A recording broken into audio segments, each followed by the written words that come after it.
Okay, so finally, let's say we observed two heads instead of seven. So in this case, basically the change is k goes from 7 to 2, and minus k goes from, what was it, 3 to 8, right? And I've written down the answers here because the point of the exercise is not to redo them. In fact, if you want more practice on MLE and MAP, you should go through the calculations yourself in the same method we used here and here, right? Um, but so this is what we get. The new MLE is going to be 0.2, and the new MAP is going to be 0.5. And that's what they were before, 0.7, and then two-thirds, so 0.666 repeating.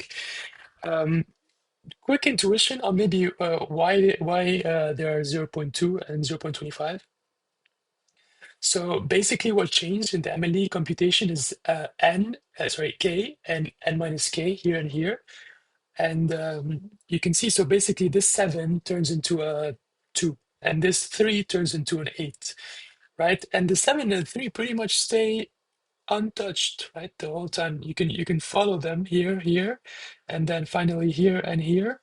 And then basically this guy is basically gonna be k over n, right?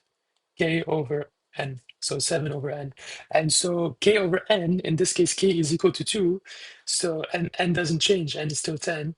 So 2 over 10 is going to be 0.2. And in the case of MAP, again, these guys change from 7 to 2 and from 3 to 8. And then this guy doesn't change, right? This is the prior, which only depends on what they've given us for the prior, or prior assumption of the distribution of the parameters. And so this becomes a 2, this becomes an 8.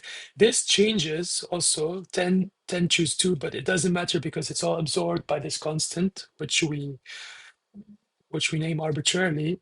And so what will change is, if this is a 2, this is a 8, then this guy is going to be 2, and this guy doesn't change, right?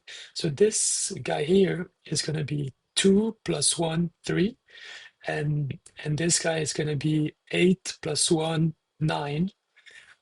And so the distribution is going to be alpha equal 4, right? Because this is a 3, and 3 minus 1 is, 4, sorry, 4 minus 1 is 3.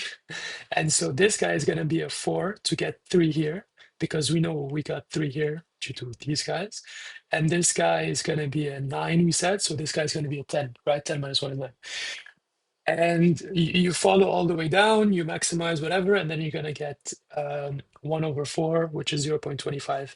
Now, what's interesting here is that they both shrink, right? Because k is much smaller. So the estimate of the parameter is obviously going to be smaller, right? But notice that the MLE was higher than the MAP, and it ended up lower than the MAP. So it shrank more. Why is that the case? Because MLE is only based on the data. There was why people I think someone sometimes say it overfits, and MAP is kind of caught by the prior that prior distribution, prior assumption on the distribution that we have, right? In fact, MLE shrinks the parameters towards the mean of the distribution of the prior. And in our case, the prior was a beta 2, alpha equal 2, beta equals 2, right? And the expectation of, well, if of theta is alpha over beta for any beta distribution, which in this case is 1.5, right? So this guy, the MAP, will shrink towards basically the mean of the data, right?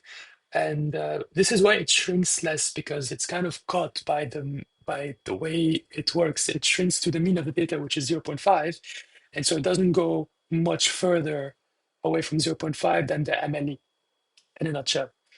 So that was kind of the important, the goal, I think, of this question is not to make you redo the calculations, although you should if you need more training, and it's a great way to tweak some numbers and to train and to solidify your understanding, but it's to realize that the prior has an effect basically on the MAP.